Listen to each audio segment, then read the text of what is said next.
In this episode, we improve the looks of a ProtoThrottle. Wee, you good looking. We take it out for a test drive, swing out to the Hiawatha Elevated District to do a little switching, and we find a different use for peanut butter. We also hook up a few controllers and check out a few of my favorite things. We also check out what the Curmudgeon's Gripe of the Week is this week. Only in this episode of SOO The Milwaukee Road.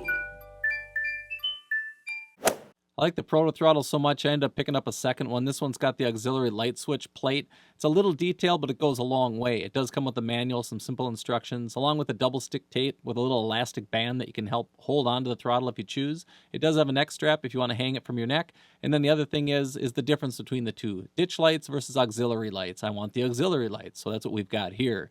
We've got the backing. I've replaced this in the past by using the DigiKey 1591DBK. It's a simple black box. Just makes the ProtoThrottle look a little bit more uniform instead of the gray back. The black box did come with its own 4 black screws, so if you want to keep that black theme going, you can install the old black handles that came with the throttle, but I did have a few extra from the upgrade kit from the previous throttle that I owned. So I ended up taking a couple of those, putting it onto this throttle just to give it a little bit more of a unique look to it. The colored handles are actually kind of nice to help an inexperienced operator or a kid where you can just say, Throw the yellow lever. it's time to put the batteries in, get this thing fired up, and take it out on the rails.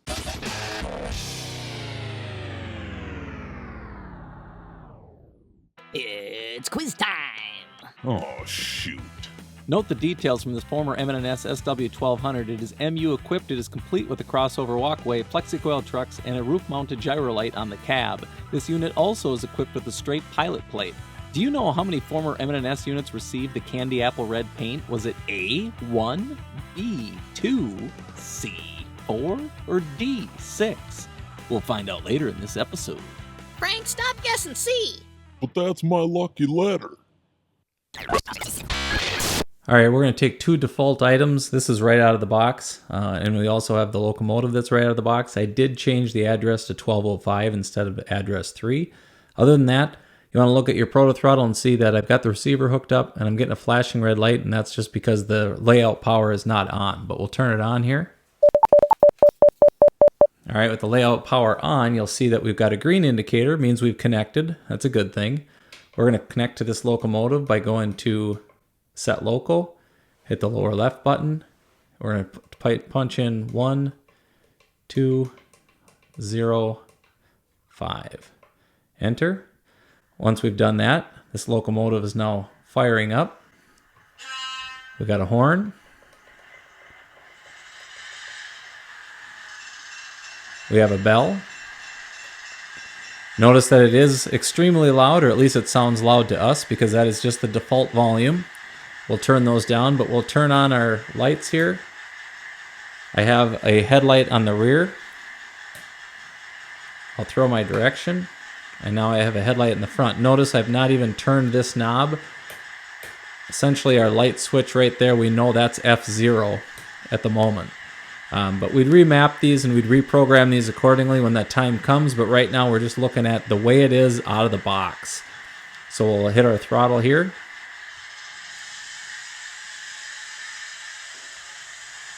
We'll stop there. Slide our brake. Hit our direction.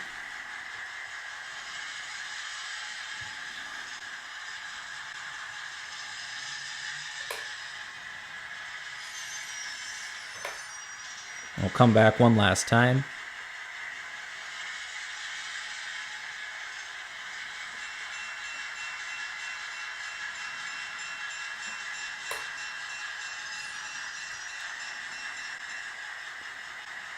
So there you have it. You can get a locomotive right out of the box and run a ProtoThrottle to move the locomotive. Now, it's not set up exactly the way it needs to. The knobs do not do what they need to do.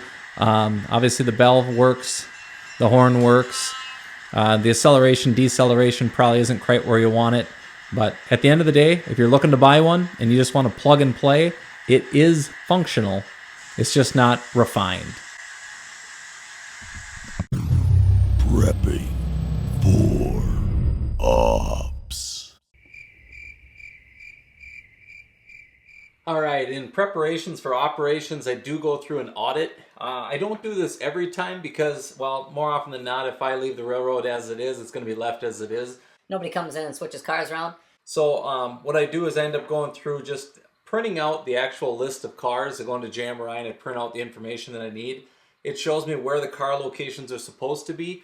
Why this stuff gets scrambled around or mixed up? Well, a lot of times when I'm recording videos, I grab cars from different areas and I don't ever put them back. So when I'm going to do operations, for preparations, I do go through an audit. The GN 1970, we just recently had done one after a session, but more often than not, we don't do them, just knowing that cars, if they get moved, we're the ones that move them. We know that they move to where they're supposed to be, and when all is said and done, they're supposed to be in the right spaces. So I'm going to go through an audit here, and instead of just the 050 picking up cars and moving them around, I tend to grab a switcher and I just shove cars in and out just to get cars where they need to be, kick back, enjoy it, relax. It's a Friday night, so why not enjoy it?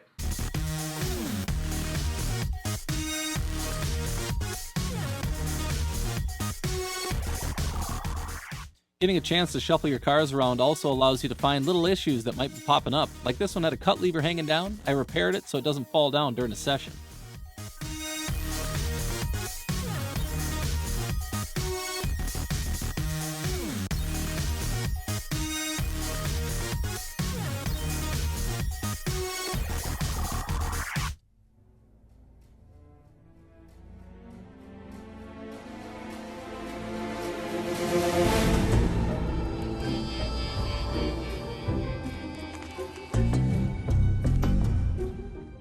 I did end up ordering a new faceplate for my original throttle, so we're swapping the faceplates out.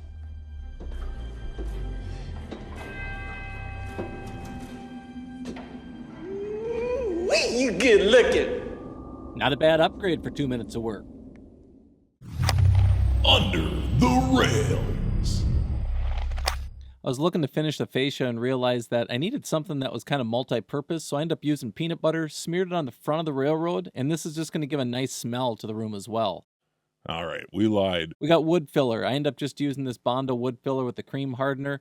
It basically sets up, creates a hard surface, which I'm able to then apply to the front of the railroad, and then I'm going to work over the top of it with just a sanding block to be able to smooth it out, apply another coat, and then after I do that again and again, I get a nice kind of finished surface.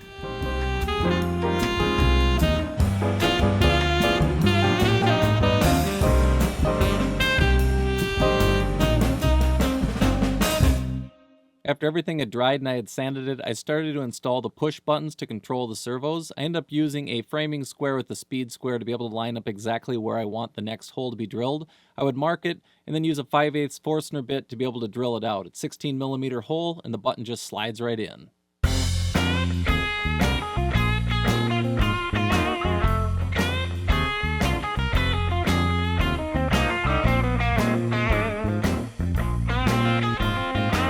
Why am I so mesmerized by slow motion drilling?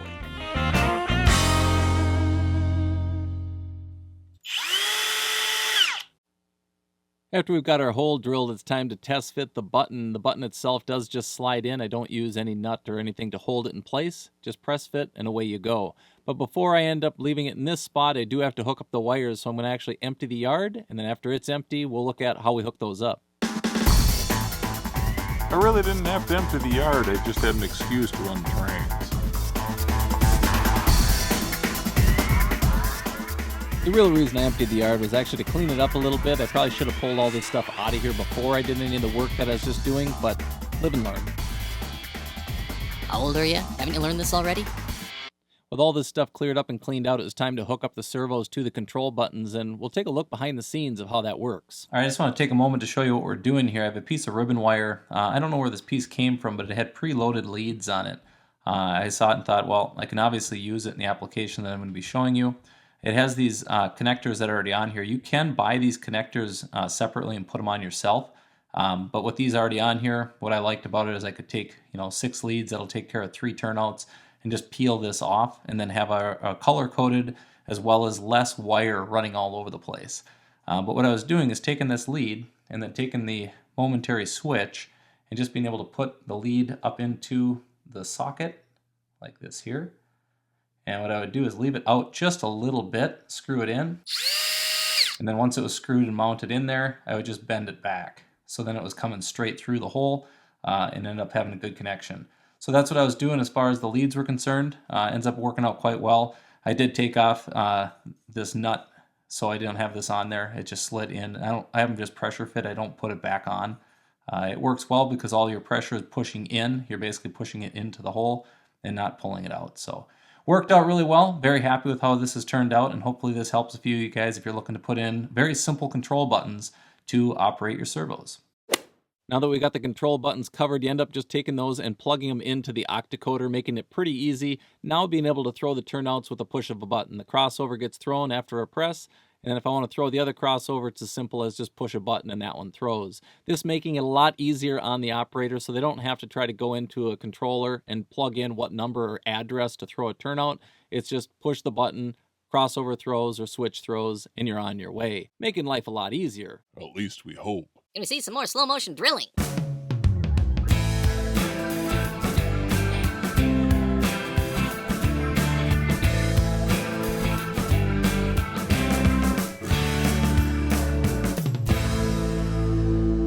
Hopefully you can see how easy this is to be able to install switches like this to make your life a little bit easier when it comes to just throwing a turnout. Nokomis is a lot easier with the push of a button than it is the plug of a bunch of keys on the throttle. And if you're at all curious as to where I got the buttons, they came off of Amazon.com. They came as a pack of 8, and after taxes, they're about $12, putting them at about $1.50 per button. I think that's worth it to class up your railroad as well as make it easier on your operators. I like easy.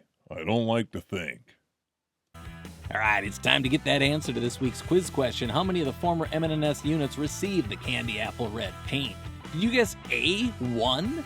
No, I guess C, 4. I told you not to, Frank. It was the summer of 1989 that the 1204 received this red livery, sitting as the only one of 6 former M&S SW1200s to see red.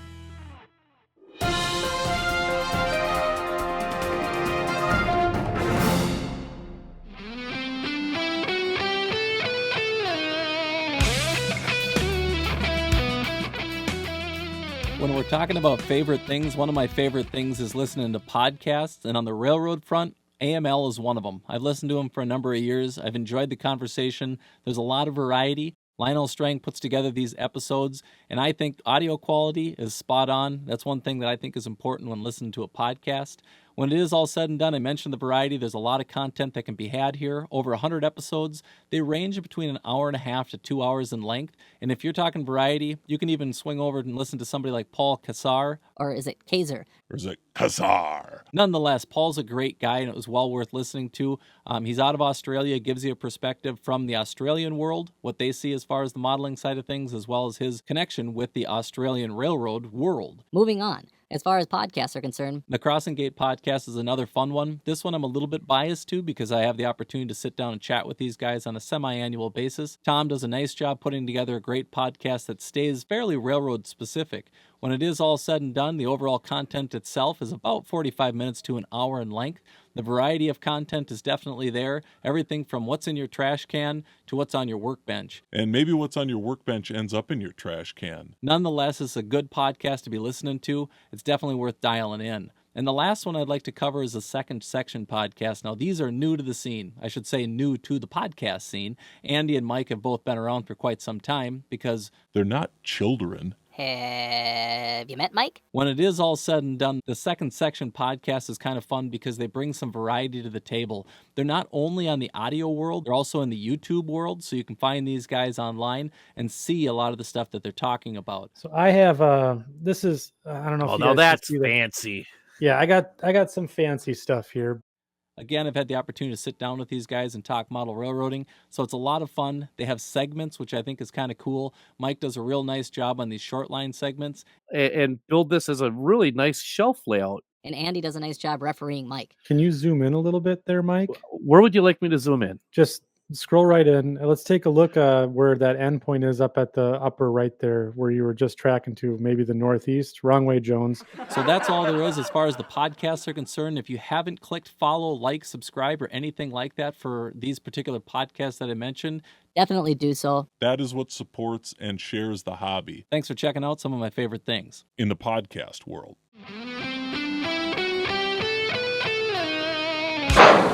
All right, here's Curmudgeon coming at you with a gripe of the week. The gripe of the week this week is misspotting cars. I'm telling you right now, you gotta pay a little bit better attention when it comes down to it. If you're spotting a tank car at a lumber place, that ain't ideal. I'm not exactly sure what you do when you figure in their chemical treated lumber or something, but nonetheless, you want to be paying attention to where cars go, where they come from. It's a little bit more than just, ooh, I think this car looks nice there. And that's Curmudgeon's gripe of the week. It's a little bit more than just, ooh, I think this car looks nice there.